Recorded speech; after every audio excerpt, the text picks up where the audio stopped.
করেছিলাম, সেই সমাবেশ থেকে ঢাকা সাংবাদিক ইউনিয়নের পক্ষ থেকে এখন টিভি কর্তৃপক্ষকে 72 ঘন্টা সময় বেঁধে দেওয়া হয়েছিল।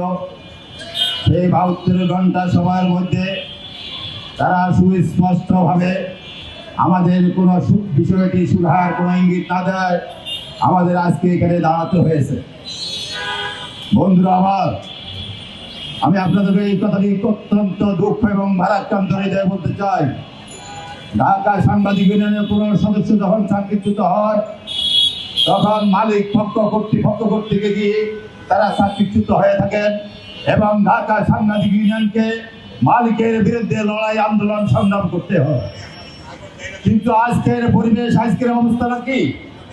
আমরা যেখানে দাঁড়িয়ে আছি এই হাউসে আমাদের 60 জন সহকর্মী চাকরিচ্যুতির বিষয়ে মালিক পক্ষের কোনো হাত নেই, মালিক পক্ষ জানেন না। চাকরিচ্যুত করার উদ্যোগ কে নিয়েছেন? তিনি একজন সাংবাদিক, তিনি ঢাকা রিপোর্টার্স ইউনিটির সদস্য।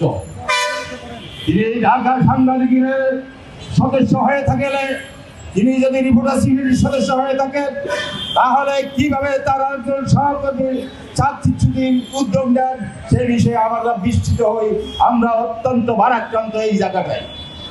আমি আজকে সুস্পষ্টভাবে বলতে চাই, জনাব তুষার আব্দুল্লাহ, আপনাকে আমরা সেদিন এসেছিলাম আমাদের সহকর্মী হিসেবে, আপনাকে অনুরোধ করেছিলাম ভুল ত্রুটি মানুষ মাত্র যদি হয়ে থাকে কেউ ভুলের উদ্যোগ নয়, সকল ভুলের অবসান ঘটিয়ে আপনি আমাদের 4 জন সহকর্মীকে আপনার সাথে কাজ করার সুযোগ করে দিন।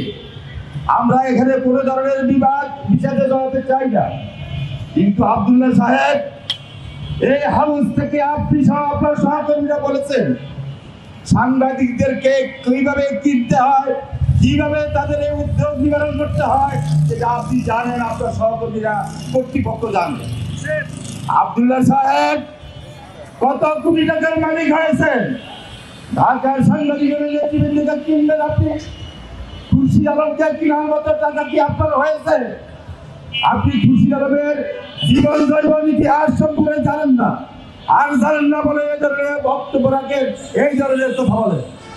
আমি আজকে আবারও সাবধান করে দিতে চাই, সাংবাদিক নেতাদের ব্যাপারে, ইউনিয়নের ব্যাপারে, সাংবাদিকদের ব্যাপারে এই ধরনের অযাচিত কথাবার্তা যদি বলেন রাস্তায় নেবে, হতে পারেন আপনি সহকর্মী, কিন্তু এই ধরনের সহকর্মীরা আজ এক একজন এক এক জায়গায় পালিয়ে বেড়াচ্ছে। কেন পালিয়ে বেড়াচ্ছে এই কথাটি আপনার মনে রাখা উচিত।